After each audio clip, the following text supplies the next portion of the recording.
For those who have been following my channel for a decent amount of time, then y'all know that I am not one to overreact to a lot of things that I see. But after the past couple of games of the Brooklyn Nets, I have to make this video because I believe the Brooklyn Nets look unstoppable right now. And sure, you could say it's only been 2 games and they played the Warriors on opening night, and the Celtics still have some pieces that they need to integrate onto their roster. But from the eye test alone, and when you look at the pieces on this roster, combined with Steve Nash at the head coaching position and Mike D'Antoni as his offensive assistant, I think it's safe to say that this 7-11 project is going to be one for the ages, and the NBA should be on notice as of now. But before we get started with this video, make sure you drop a like down below. Let's try to get this video to 1,000 likes. Also hit that comment section and let me know your opinions about the Brooklyn Nets.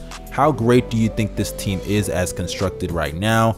And how far do you believe this team is going to go?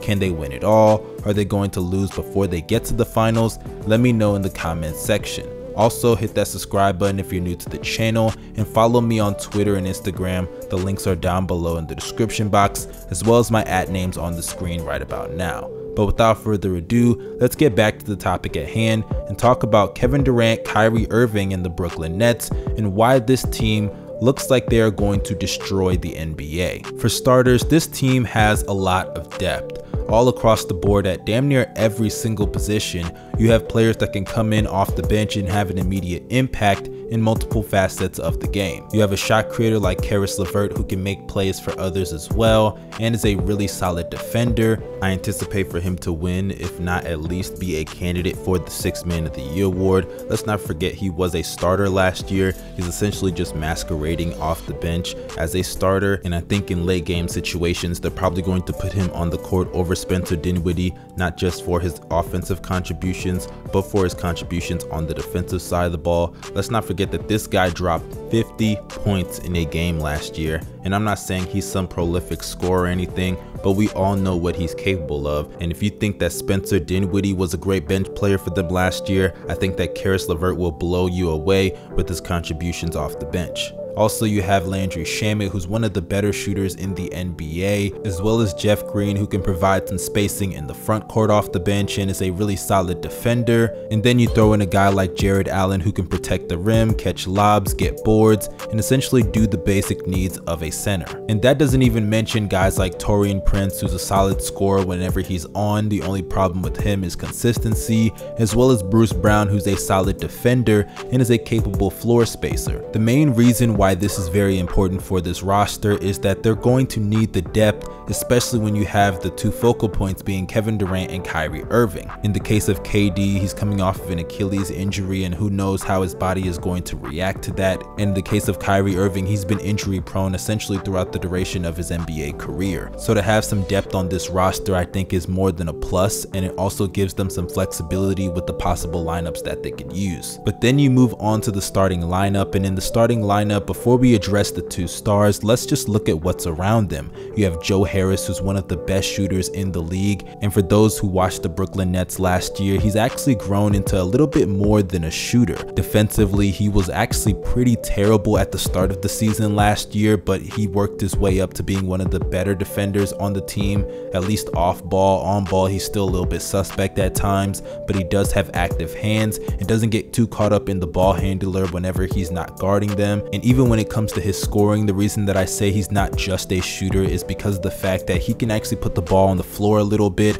I'm not saying he's going out there and crossing dudes up every single play, but if you just give him a couple of possessions, he can go out there and get you a bucket or 2. But aside from Joe Harris, you have DeAndre Jordan in the front court, who provides some veteran leadership not only on the court but in that locker room. And when you talk about what he does on the court, he's definitely not what he used to be offensively and defensively, but he's still a lob threat. He can get boards, and he's at least a decent rim protector. And considering that defense is not really going to be a priority when you just look up and down the starting lineup, his efforts on that end are going to be greatly needed. But then you move on to Spencer Dinwiddie in the backcourt alongside Kyrie Irving, and that's really my only concern for this team. backcourt defense, because Kyrie Irving and Spencer Dinwiddie, neither of them are known for their efforts on the defensive side of the ball. And in the case of Dinwiddie, he's actually worse than Kyrie Irving in my opinion, and when you combine that fact with him not being a great floor spacer and being an average playmaker at best, I really question what his role is going to be on this team. But nonetheless, I do believe he will be a solid trade asset in any package, and if they can move him for at least a capable defender in the backcourt alongside Kyrie Irving, I think that would make their starting lineup perfect. But now it's time to talk about the two stars, because speaking of Kyrie Irving, I know a lot of people have been seeing him, and Kyrie has been looking like a bad man. Oh man, Kyrie motherfucking Irving. Uncle Drew has been putting on a show. And coming into this season, I actually made a video titled Kyrie Irving Has a Lot to Prove, and in that video I harped on the fact that Steve Nash is their head coach,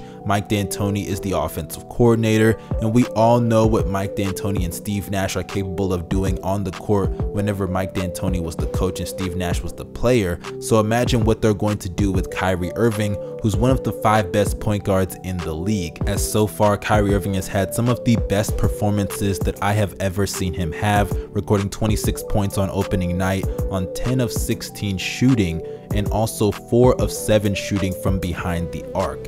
Kyrie Irving was sensational on opening night against the Golden State Warriors, and sure, the Warriors do stink, but to do that in 25 minutes of action, I still believe is vastly impressive. And if his performance against the Warriors is not enough for you because they do suck, then look no further than what he did in Game 2 versus the Boston Celtics, as he had an even more impressive performance of 37 points, 6 rebounds, and 8 assists, shooting 13 of 21 from the field and 70% from the three-point line, shooting 7 of 10 from behind the arc.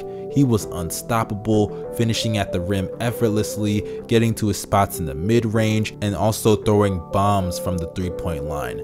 Nobody could stop Kyrie Irving, and I honestly believe that he is going to be an MVP candidate by the end of the season, maybe even potentially winning the award. The only thing that's really stopping Kyrie Irving from having the season that we all know he's capable of having is health. But barring any type of major injury, I believe Kyrie Irving will be among the 10 best players in the league by the end of the season. Hopefully in the meantime, as a leader, he can also grow and show some progression, as his time in Boston somewhat tarnished his image and made people look at him as a team cancer. And once that label is on you, it's very hard to remove it off of a player, no matter how great you are. And Kyrie Irving this year has a chance to rectify that. But he's not going to be alone, because when you look at their second star, Kevin Durant, yeah, that's when the Brooklyn Nets start to look hella dangerous. Because say what you want about Kevin Durant's Achilles injury, but as of now, he's been spectacular. Sure, in Game 1 he did shoot around 43 to 44% from the field,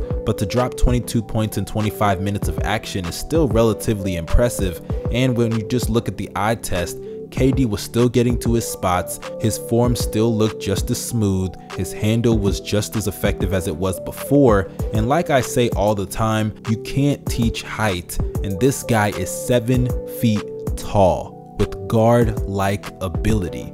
So regardless of an injury, whether it's going to be an Achilles, ACL, MCL, meniscus, I don't care. He's still going to be effective because that jumper and handle, they aren't going anywhere. And don't just look at opening night to prove how great Kevin Durant has looked, because if you look at Game 2 versus the Boston Celtics, it wasn't just Kyrie Irving that was going off.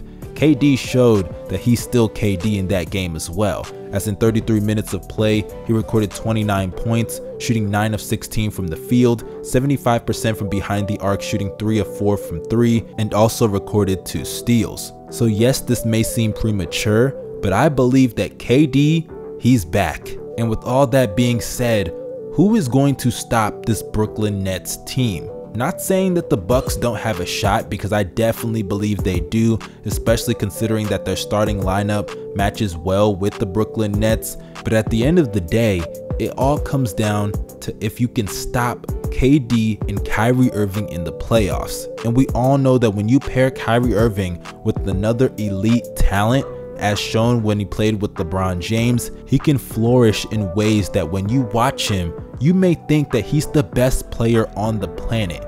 That's just how great Kyrie Irving is. And all the people that thought that Kyrie and KD would clash because they both need the ball in their hands to be effective and blah blah blah. We all know the talking points that people use whenever any duo comes together. I think those questions should be put to bed, because it's very obvious that Steve Nash has implemented a system that very much emphasizes ball movement, because there are times where KD is playing off of Kyrie and Kyrie's playing off of KD. They both are capable of playing off ball, so you have to use them to their fullest capabilities. And whenever I watch the Brooklyn Nets, it never feels like Kyrie or KD has the ball too long and they're being too ball dominant. They know how to play within the offense instead of having the offense halt whenever they take control of the game. And that is a huge plus, because we all know that offenses being halted due to isolations consistently only are going to lead to a predictable way for the opposing team to be able to stop you. And I think that a guy like Steve Nash and Mike D'Antoni, they know that more than anybody. But before I wrap up this video, let me leave you guys with this.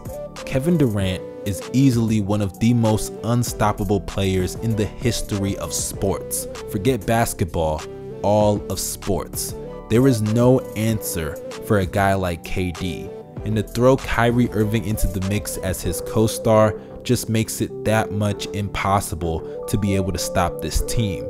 And to add the depth that they have at their disposal with guys like Karis LeVert who can go and get their own shot, Jarrett Allen who can protect the rim off the bench, I think it's safe to say that this team is more than capable of not only dominating the Eastern Conference in ways that we've never seen before, but being one of the most historic offenses in the history of basketball. And it's going to be authored by two guys who know a little bit about offensive innovation, Steve Nash and Mike D'Antoni. So yeah, the NBA, be afraid, be on notice, because the Brooklyn Nets are coming. But that concludes this video, you guys. Let me know your opinions down below in the comments section. What do you think the Brooklyn Nets are going to do this year? Also, do not forget to drop a like, subscribe to the channel if you're new, push the bell for post notifications, follow me on social media. The links are down below in the description box, as well as the links to my articles. They are also there as well. Y'all stay safe and have a great day. Please wear a mask. I'm out. Peace.